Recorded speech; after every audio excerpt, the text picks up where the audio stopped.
Hi, are you hearing me? It seems it's fine with the connection.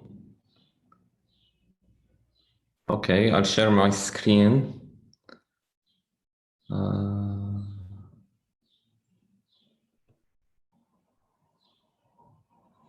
Here it is.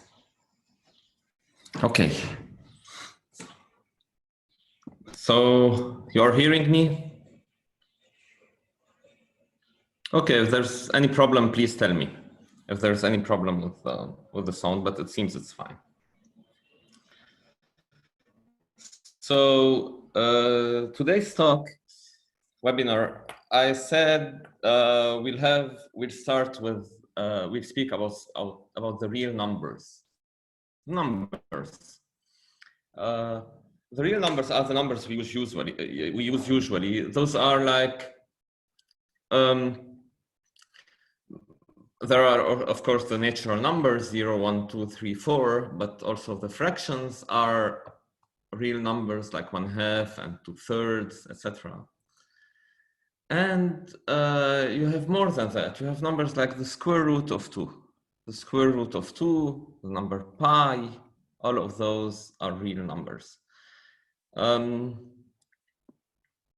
Okay. The plan of this talk, I had put it online. I don't know if you've seen it. So I'll speak a little bit at the beginning of the notion of real numbers, how they appear. Like we speak a little bit about the Greek mathematics. We speak a little bit about Euclid's division lemma, how to divide two numbers one by the other. And from there, we'll go to prime factorization, greatest common divisor, least common multiple, and then a very important result in Greek mathematics, which is the irrationality of the square root of 2. Like the number square root of 2 is not rational. Which a result which was a shock for the Greeks at that time, for the Pythagoreans. We'll say why. So this here is Pythagoras. So this is Pythagoras. It's a mathematician and philosopher, Greek one. He lived around 500 BC. 500, around the year 500 BC, like 2,500 years ago, more or less. And well, he was a mathematician, of course, and a philosopher. In mathematics, he did, of course, we know the Pythagorean Theorem, like that theorem which says that if you have a rectangle, a triangle with a 90 degrees angle, then if you call the edges, you call them A, B, and C. So the Pythagoras theorem says that C squared equals A squared plus B squared. Another way to say it, if you construct a rectangle here on this edge, a square, sorry, if you construct a square on this edge and another square on this edge, and then a third square on this edge, so the surface, the sum of the surfaces of these two squares is equal to the surface of that square. Like the surface in green is equal to the surface of red. It's exactly the same thing as saying a squared plus b squared equals c squared. This was Pythagoras' work, or at least that's what we say, that's how it's advertised at least. In fact, the Babylonians knew about this theorem like 1,000 years before Pythagoras. But the difference is that Pythagoras provided a proof for that theorem. Older mathematicians in Babylon, they had the knowledge but didn't have the proof. And the proof is a central piece of mathematics. So modern mathematics, we can say, started with this realization, with a proof of the Pythagoras theorem. Now, other than his work in geometry, Pythagoras was very interested in numbers, like numbers. He was so interested that he built a whole philosophy, in fact, a sect, a kind of religious sect about numbers, like a sect for which numbers are sacred. He realized, in fact, that if you have, well, I'm concerned that I'm speaking alone here and my sound doesn't work. Is my sound working? Well, here it indicates that it works. Okay. I'm assuming that my sound is working.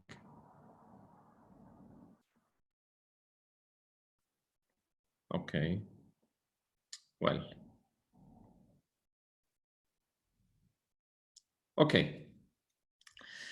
So, back to Pythagoras and his love for numbers. He realized something interesting, like if you take a string, like if you take two strings, well, like one short string and one longer string. Okay. Like just the same string, like a string, you fix it on the wall, on the ceiling here, and then you put 1 kilogram, let's say, in each.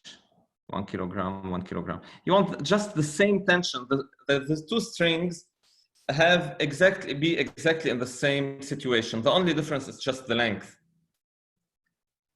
Okay, you apply the same tension on those two strings, and those two strings have the same thickness, the same material, etc. So he realized, calls the first length L1 and the second length L2. So he realized that if L2 is the double of L1, then vibrate these strings, like guitar strings. When you vibrate them, they make a very beautiful sound together. Okay. And so if L1 divided by L2 is 1/2, the sound is very nice. Now, if L1 divided by L2 is, like, say, 2/3, the sound is nice, but not as nice as in the first case. And so on. Like, he had studied all these things. L1 divided by L2 is 3 divided by 5. Well, there is some harmony in the sound, but not as much as 2/3, and 2/3 is not as much good as 1/2. And he has his theory, like this harmony in music is just described by numbers. Like, he described it here with numbers, and he just generalized it and considered that harmony in nature can be described with numbers.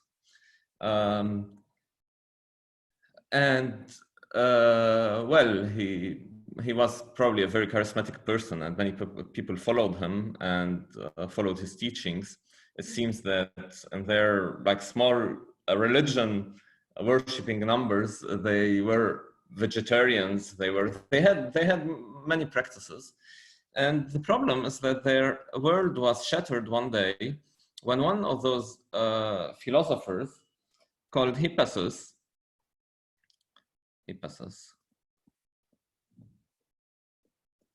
proved that square root of 2 cannot be described by numbers. What's square root of 2? Square root of 2 is a number coming from geometry. You know, it's not from number theory. It's coming from geometry. Like, draw a square of side 1 and take the diagonal. The length of the diagonal, it's square root of 2. It's new number, okay, coming from geometry. People used to think, like Pythagoras and his followers used to think that anything can be described by numbers. Anything, like harmony in nature, love, anything you can describe by numbers. So they used to think that, okay, square root of 2, this number coming from geometry, should be written as a fraction, like something of the form m divided by n, where m and n are natural numbers. And the Hippasus showed that no, it's not possible. It's not possible. It's not possible to write square root of 2. Not possible to write square root of 2 as a natural number divided by another natural number. Well, so it was all wrong for them. What happened next is apparently Hippasus was drowned in the sea. Probably some fanatics of some fanatical followers of Pythagoras killed him. Pythagoras was long dead by then, and they claimed that the gods have drowned him because he revealed to the man, to the humankind, a secret he shouldn't have revealed. That square root of 2 is not a rational number. Okay, now we know square root of 2 is not a rational number. Cannot be described as one number, one natural number divided by another natural number. So it's just a real number. We'll talk about that today. And at the end of this talk, I'll show you why square root of 2 is not rational. But I want you to appreciate the history of that discovery. The discovery of numbers already is an amazing discovery because a number is an abstract thing. It's very abstract to think in numbers 2, 3, 4. Like it's easy to think like I know what's 2 tables, no, and or 2 bottles, or 2 bananas, or 2 apples, or 5 houses.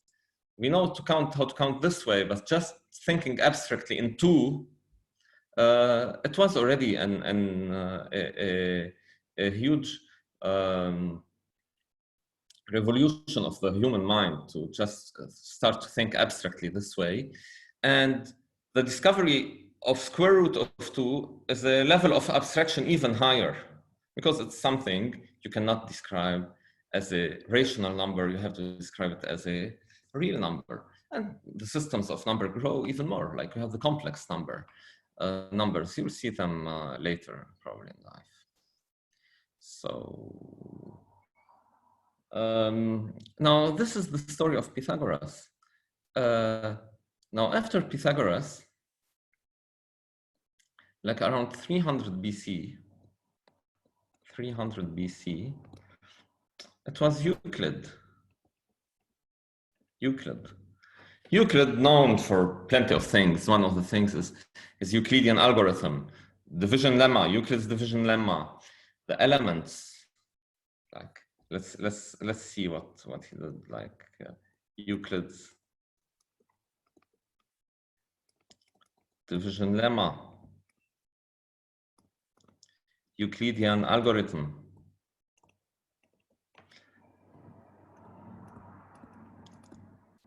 It's a way to calculate the greatest common divisor.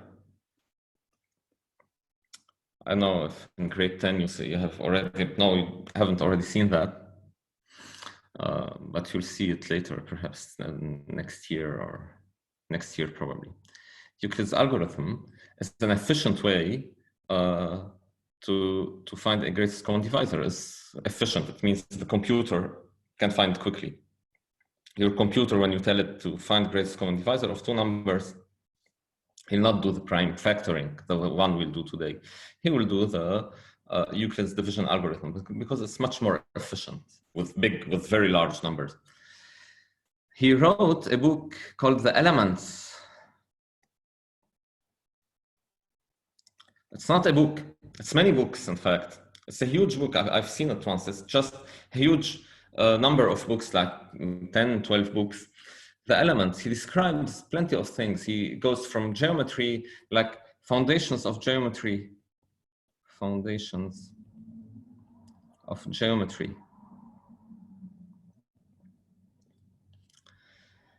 axiomatic theories, axioms, and mathematical rigor.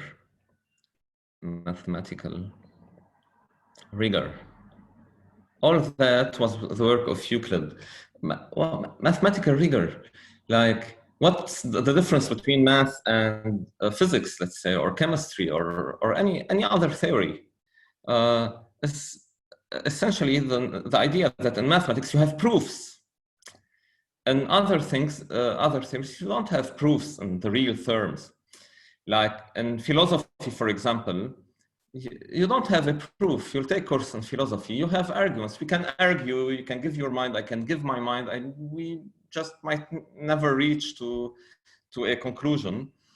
And we don't know who is right, who's wrong. There's no such a thing because we don't have really a proof. In mathematics, you have a proof. Like you start with the axioms, like the things you assumed are true, and from there you deduce what are the new things which I can use as true.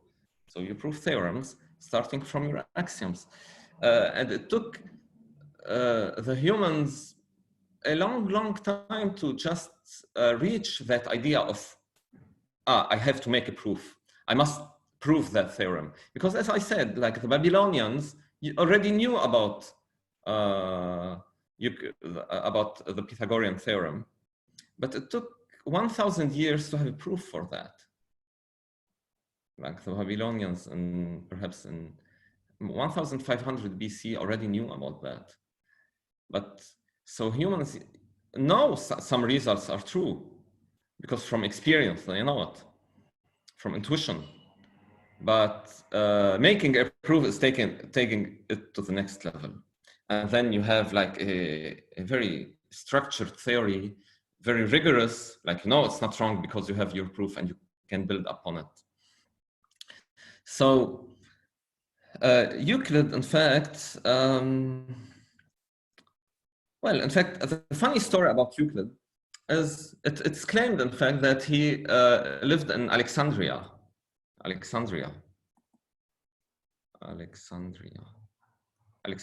Egypt. Because there are many Alexandrias, in fact. There used to be many Alexandrias. Because Alexander of Macedonia, Alexander the Great, invaded the known world at his time. And in many places, he founded a city calling it after his own name, like Alexandria, and the Alexandria of Egypt was one of those. And after his death, Alexander the Great, his empire was divided in many smaller empires, and Egypt was one of those empires, kingdoms under Ptolemy. And Euclid went to live in Egypt. Very little is known about his life. And it's curious, in fact, because mathematicians of his rank at that time, people used to know very much about them. So that's why it's claimed that Euclid is not one mathematician, it's many mathematicians who just decided to write under the name of Euclid. Well, it's a theory. Nobody knows if it's true or not. There are many people who don't accept this theory. But the thing which is sure, that the work of Euclid is huge. If you go to a library and you look at the work of Euclid, the original work of Euclid it's really huge. We're in arithmetic and geometry and logic, foundations, axiomatic, conics, plenty of stuff. And we'll speak today about Euclid's division lemma. It's the one we know. Perhaps if we have some time, I'll speak a little bit about Euclid's algorithm. But at least the history of those ideas should be appreciated. You should just appreciate it. It's just arguments. The things you use here or you learn at school are arguments and ideas which are 2,300 years old. And it's amazing to know that. One of the very nice proofs of Euclid concerning numbers is that there are infinitely many prime numbers. The prime numbers, the ones which can only be divisible by themselves and by one without a remainder. A priori, there could be the numbers 3 and 7 and 5. Well, 10 is not prime because you write it 2 times 5, but 11 is prime, 13 is prime. A priori, why should there be infinitely many prime numbers? Perhaps there's only a finite number of prime numbers and all the other numbers are just multiples of those numbers. Well, it turned out that no, because Euclid proved it. And it was a very nice proof. It's a very nice proof. I can do it, but I'll not just, it's not in our program for this session, but it's a very, very nice proof. It's a proof by contradiction. Like a powerful proof, which states like this: if it's true, then I have a contradiction. If it's true that there are only finitely many prime numbers, then I can show that there's a contradiction. So the premise should be false, and the number of prime numbers should be infinite. Okay. Now,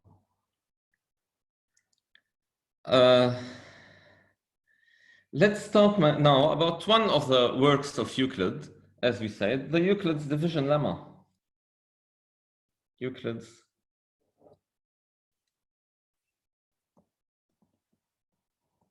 wait, I'll remove my this. Yeah. Euclid's division lemma. Euclid's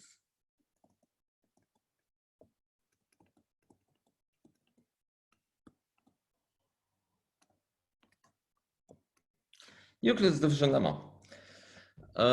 What does the Euclid's division lemma do? Okay. It says that the lemma, it's just a principle that we can divide two numbers and have a remainder. Well, okay, I'll write it down. I'll change the viewer just a moment. So this is the principle by which we can divide two numbers, divide two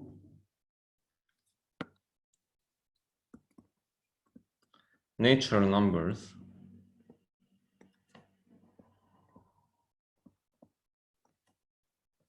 Wait, if anybody has a question, you please make a sign, and you can just a moment. Participants. I should allow you to speak, I think. No. Okay, you are all okay. Allow. I forgot to do that at the beginning. Okay, you are all allowed to talk now. You unmute yourself and you speak if you want.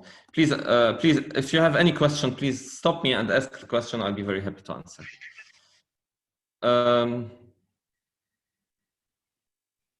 Yeah.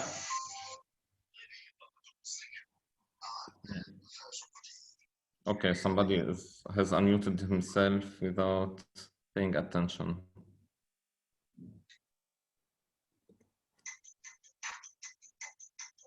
Okay, I'll have to mute you again. Mute. Okay. Well, if you have any question, unmute yourself and just ask the question. You're allowed to talk. So Euclid's division lemma, this is the principle by which we can divide two natural numbers and have a remainder.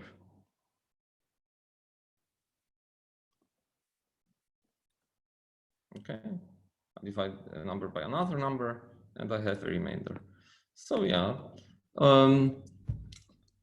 what's the exact statement for that? What does it say exactly? It says, more precisely,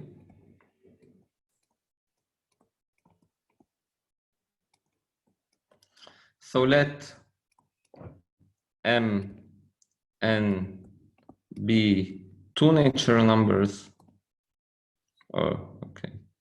Okay, let's call them A and B. A and B is fine. Okay, A and B. Two natural numbers. Natural numbers are like an N, it's the symbol, with B not zero. Then there exists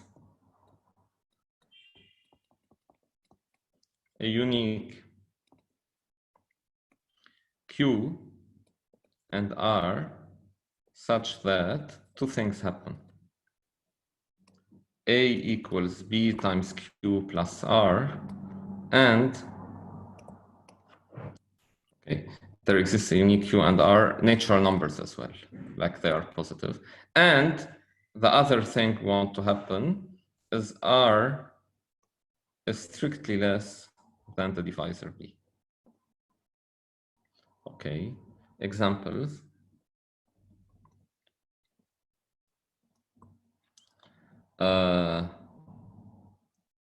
So divide A by B where, now I give my many examples I'll give, like A equals 7 and B equals 2. So I write it down. If I have 7 candies and 2 kids, and I want to distribute the 7 candies on the 2 kids, like I want to give them all the same number, and I cannot divide candies, and I want to give them the maximum I can. What could I do? I give 3 for each, and I keep 1 for myself. So I write it down. 7 equals 2 times 3 plus 1. So this is Q, the quotient, and this is the remainder. R. Okay, nice. If I have A equals 28 and B equals 5, I write it down. If I want to divide 28 by 5, I say 28 equals 5 times 5 plus 3. So this is the remainder, and this is the quotient. Okay, now the remainder can be 0, of course. So if A is a multiple of B, like say if A equals 35 and B equals 7, then I say 35 is 7 times 5 plus 0. This is my remainder, and this is my quotient. So the Euclidean algorithm, the Euclidean division lemma, states that I can divide two numbers and have a remainder which is smaller than the divisor. And it gives an algorithm to do that. Algorithm, which you probably saw already. So you can divide like large numbers. Here I gave small numbers. Okay, I'll write it down. Euclid gave also an algorithm, an efficient, I'll use the word efficient algorithm to divide two numbers.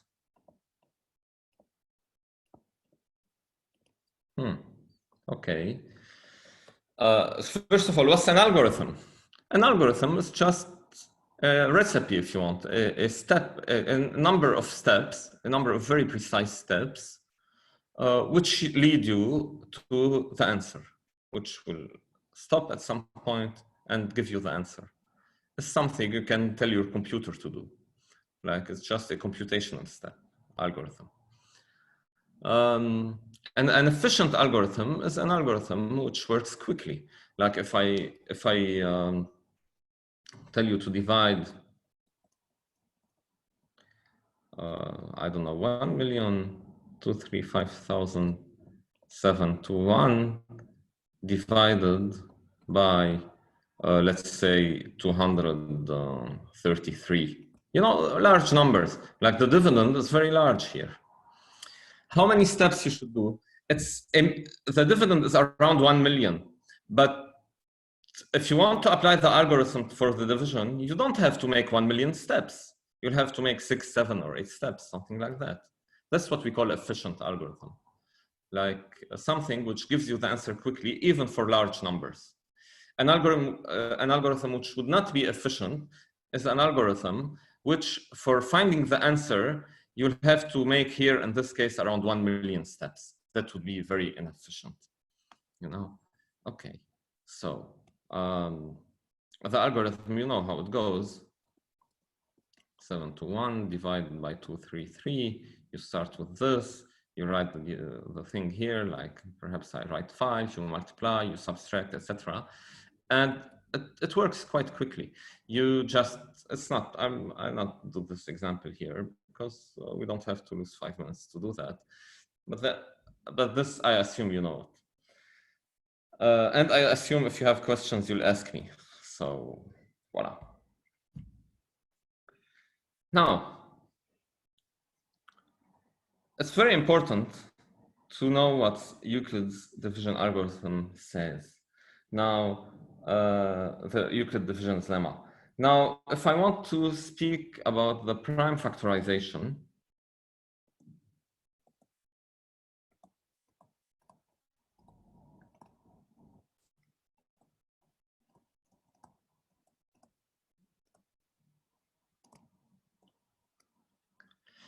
also known as the fundamental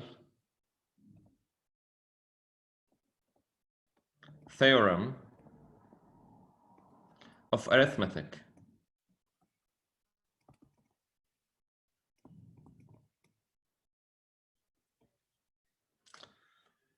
And it's also due to Euclid. Euclid proved it. What does it say? It says that any number, any nature number,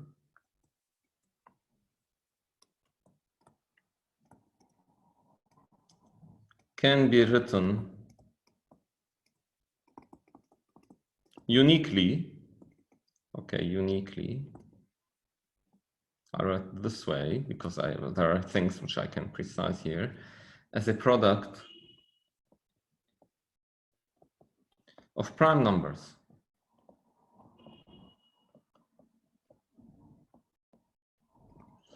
Okay, well, like examples, if I have, for example, the number 12, I can write it 2 times 2 times 3. Voila. 2 is a prime number because I can divide it only by 2 and 1, and 3 is prime because it can only be divisible by 3 and 1. Else it would give a remainder. If I divide 3 by 2, I'd have a remainder. So I write it 2 squared times 3. Like the number, like, I don't know,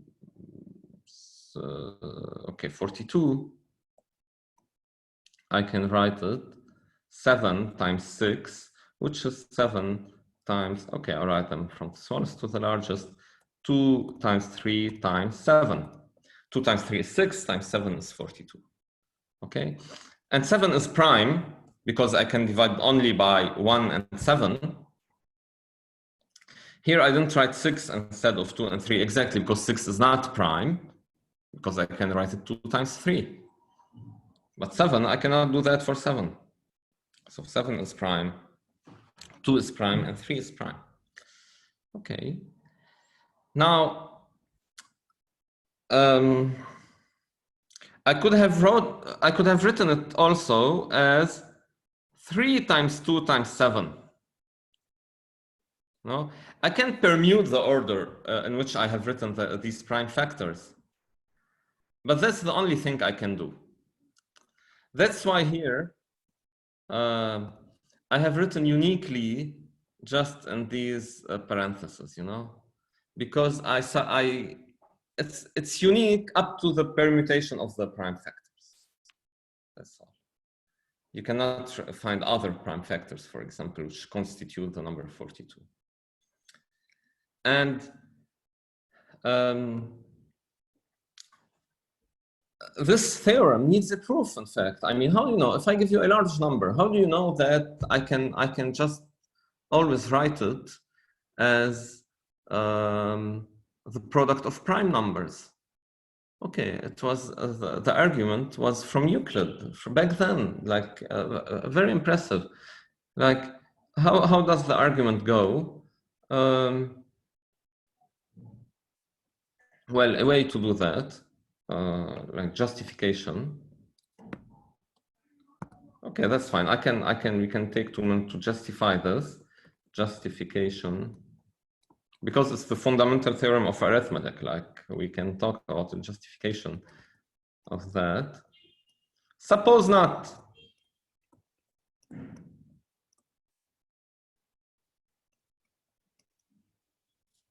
Suppose not.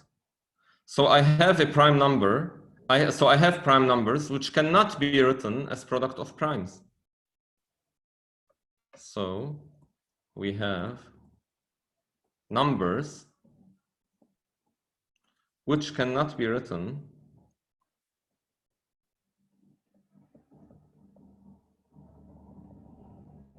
as primes or products of primes, as product of primes. So let A be the smallest such number. Let A be the smallest such number. Okay. So what I say is that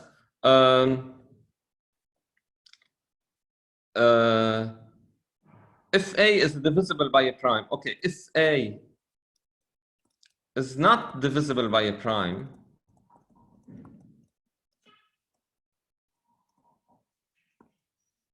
then A is prime and it's a contradiction.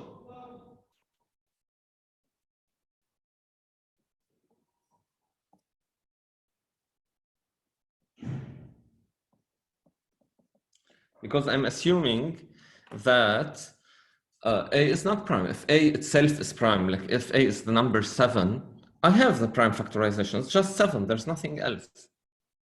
Okay. Okay. Now, if A is divisible by a prime,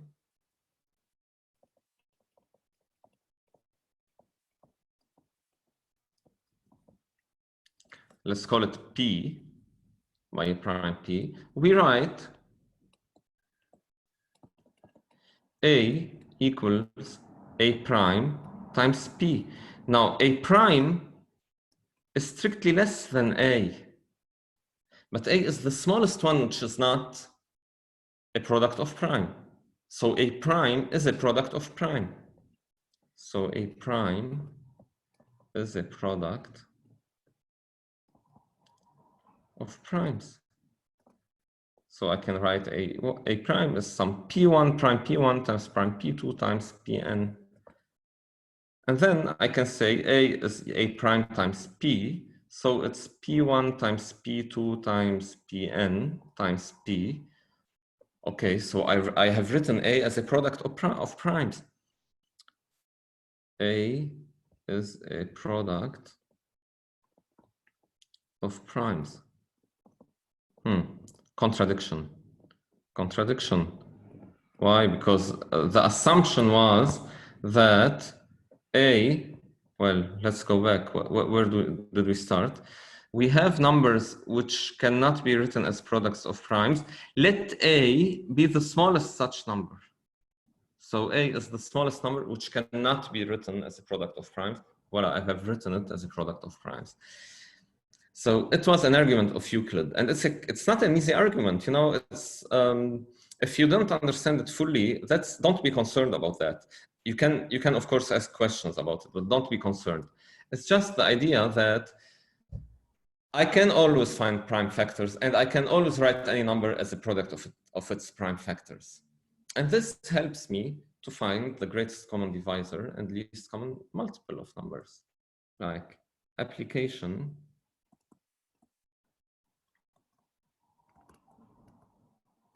of the prime factorization theorem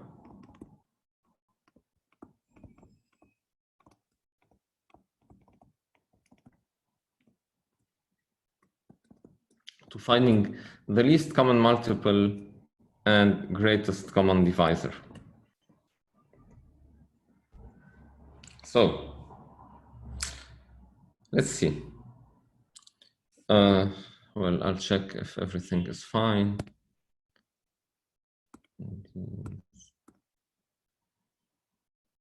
Okay.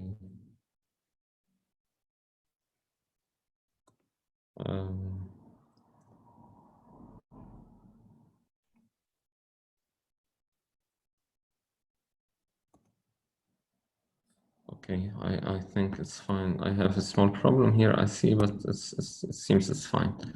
Okay.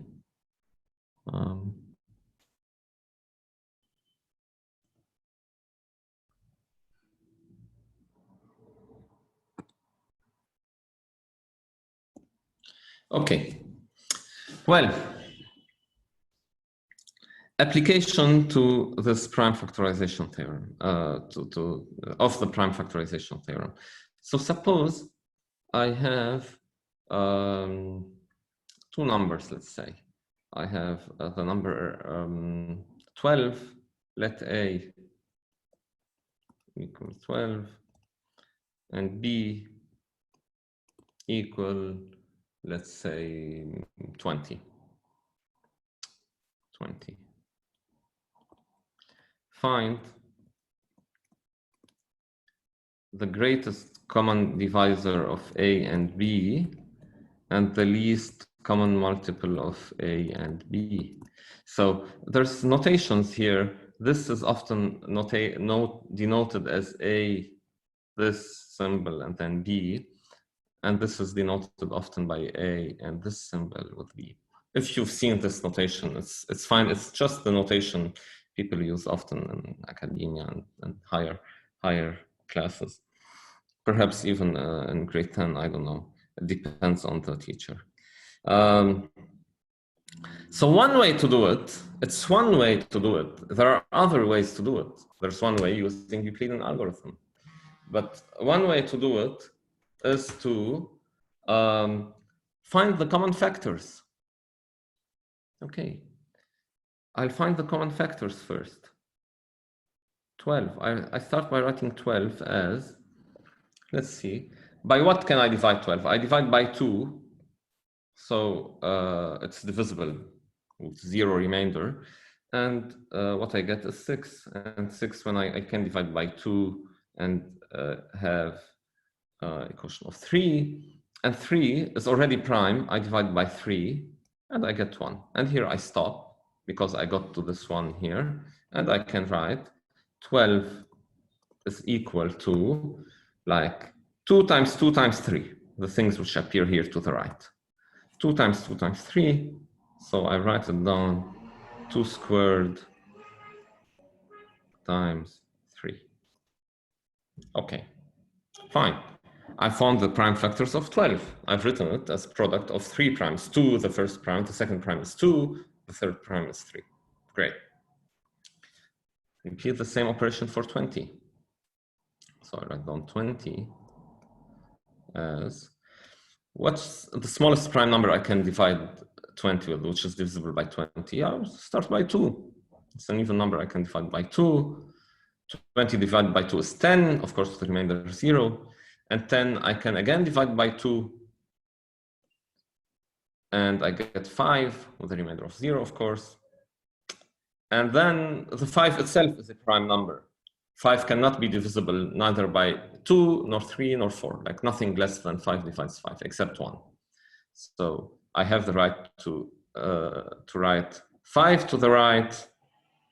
And when I write 5 to the right, I have a 1 here. And of course, I stop here. And I write then 20 is the product of the things which appeared here to the right, which are all prime, because I have written only prime numbers there, and I write then 20 is 2 squared times 5. So what's the greatest common divisor? Greatest common divisor. So what do I do to find the greatest common divisor? I look for the primes which appear in both factorizations. Like in the first one, I have 2 and 3. And in the second one, I have 2 and 5. The ones appeared in both, I have only 2. So I have only 2 here, 2. And now I want to write a power here. What power I take? I look at the first power, and I look at the second power, and I take the least one, the smallest one. Here, by chance, it's just the same number, 2 and 2 appeared in both. So I write here 2. 2 to the power 2. Okay, that's the greatest common divisor. Now the least common multiple is, what do I write? I write, in the greatest common divisor, I've taken into account only the primes which appeared in both simultaneously.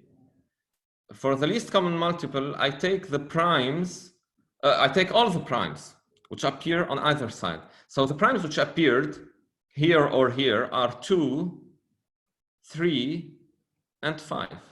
So, and now I have to write the powers here. And now for the powers, I look at the 2. It appeared here with power 2 and here with power 2. So I take the biggest number of both. Before it was the smallest, here is the largest.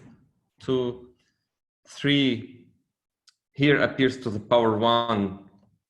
And here, if you want, appears to the power 0. If you want, 3 to the 0, I take the largest one. So I take the 1, and 5 to the power 1. This is, of course, 3 times 5 is 15, times 4 is 60. That's the least common multiple. So if you want to find a multiple, a number which is at the same time divisible by 12 and 20, the smallest number which has this property, except 0, is the number 60. It's the number 60. And the other multiples, the other common multiples are the multiples of 60. For the greatest common divisor, if you want a number which divides both, and it's the largest possible, it's 4. Let's take another example. Like another example. Okay, so this is 1. I write here 2. Okay, so I can take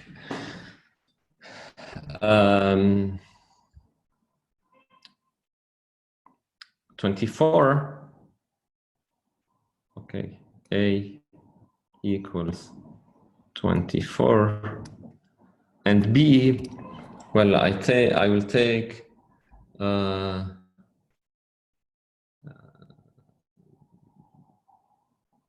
18, let's say.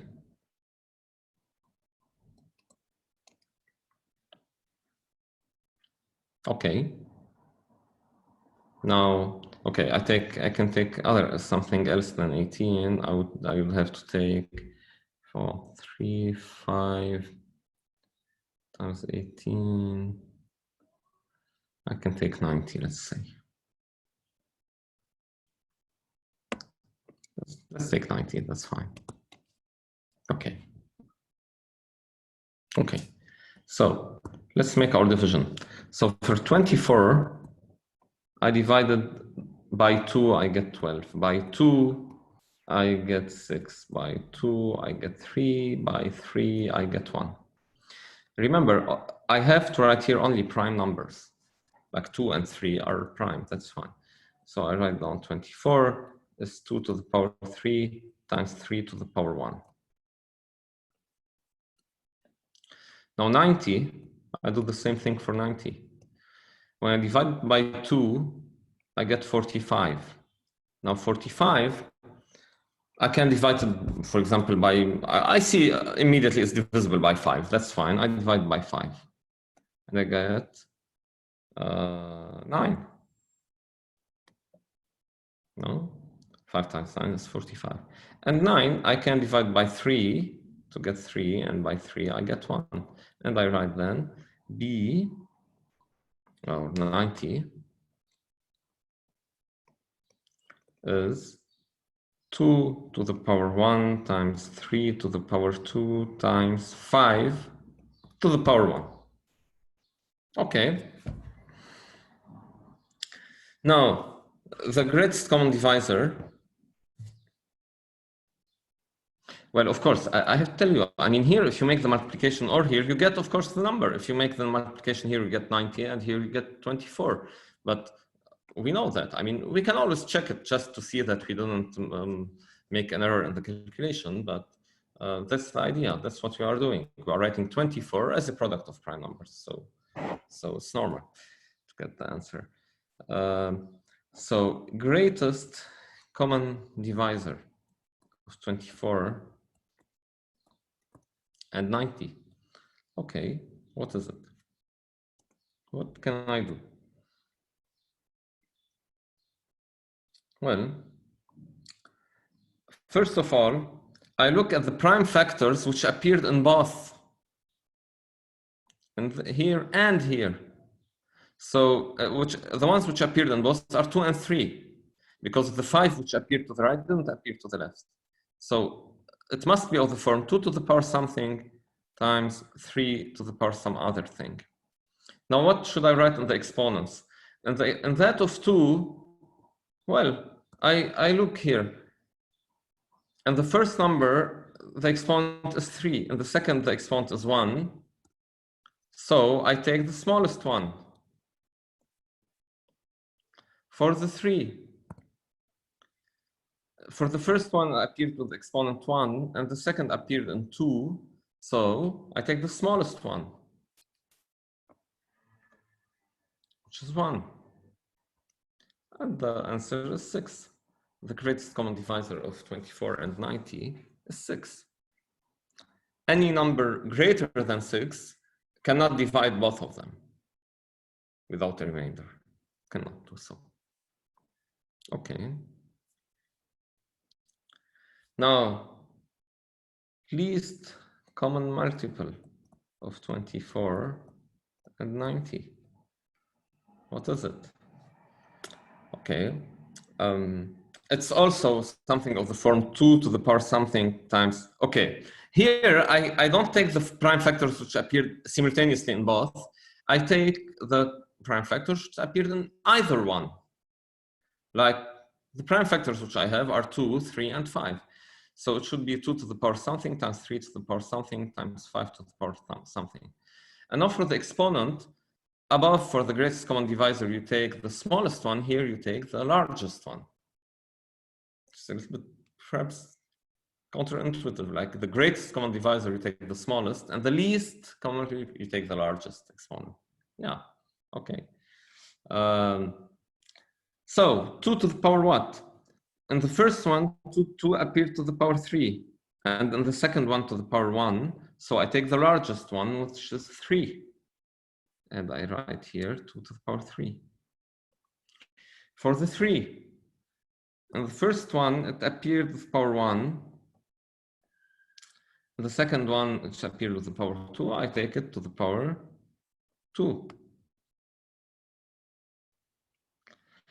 And for the 5, okay, at the left it didn't appear at all, or if you want to think about it this way, it appeared with power 0, like 5 to the power 0.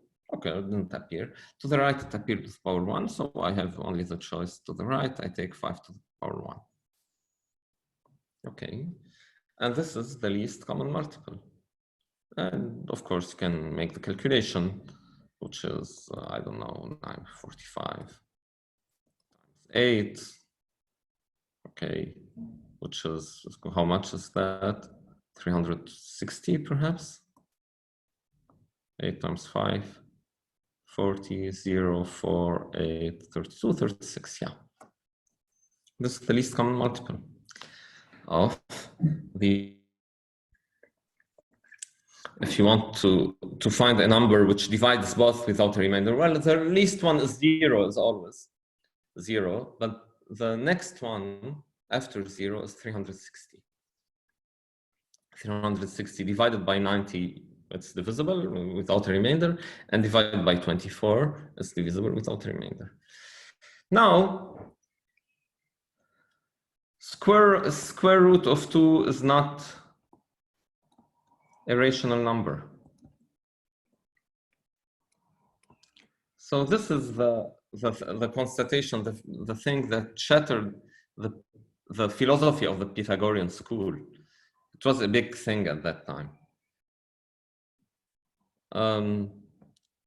Why is this true? Let's say 2 words about it. In fact, it's conceptually, of course, it's a new idea. It could be hard, but the argument is short. Suppose it is. It is. So square root of 2 is of the form p, okay, or some m divided by some n, where m and n are natural numbers, which are not 0. Like the denominator cannot be 0, and the numerator neither, because square root of 2 is not 0. Okay. And in any fraction, I can simplify. I make simplifications. Like if I have, for example, something like 12 divided by 20, I can divide both by 2 to have above 6 and 10 in the denominator. And then 6 and 10 don't have a common factor, so they are relatively prime. Okay, so with GCD of m and n is 1. Why I can suppose the GCD is 1? Because I can make simplifications. I continue simplifying till I cannot simplify anymore. So in particular, m and n cannot be both even numbers. They cannot be divisible by 2, because if they were so, I divide numerator and denominator by 2, and I find another fraction which both are not divisible by 2. Okay. Okay.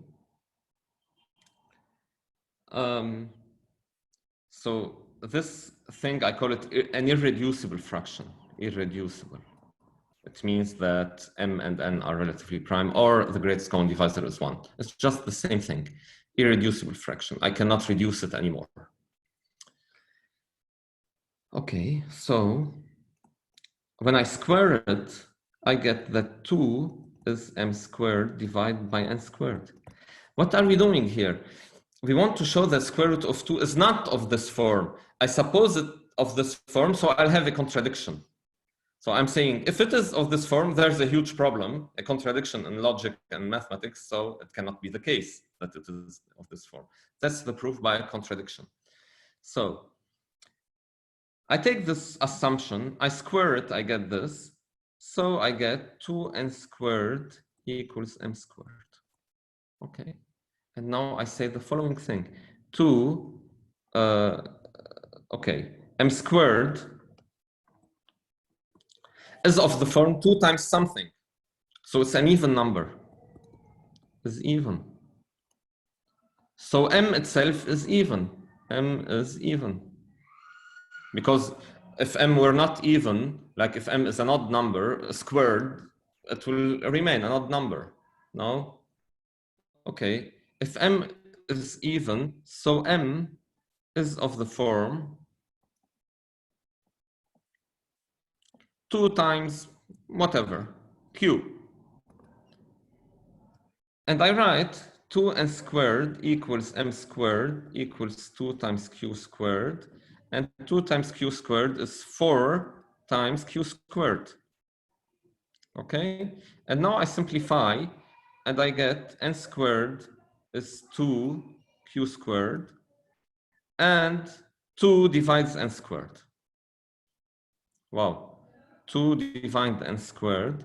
So n squared is even. M squared is an even number. And if n squared is an even number, so n is an even number. So n is even. Wow. So what I have here, n is an even number. And m is an even number. They are both divisible by 2, but I've just said that m divided by n irreducible. If both are even, I can reduce it. I divide numerator and denominator by 2. Irreducible. Okay. So I have a contradiction. It is irreducible and they are both even. So it is reducible, it's irreducible, and it's reducible. So I have a contradiction. And this was the small argument, which was like the beginning of the thinking that no, everything cannot be described by just natural numbers. You need other systems of numbers. You need the square root of numbers. You need like basically the real numbers. So, well, here we are. It's 5 now. We'll stop. If there are any questions, please ask me. I'll be happy to answer.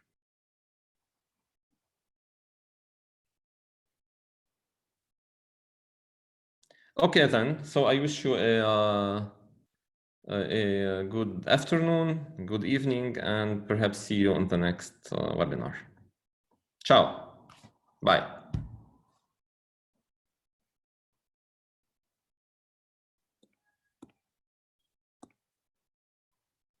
Thank you, sir. Bye. Thank you.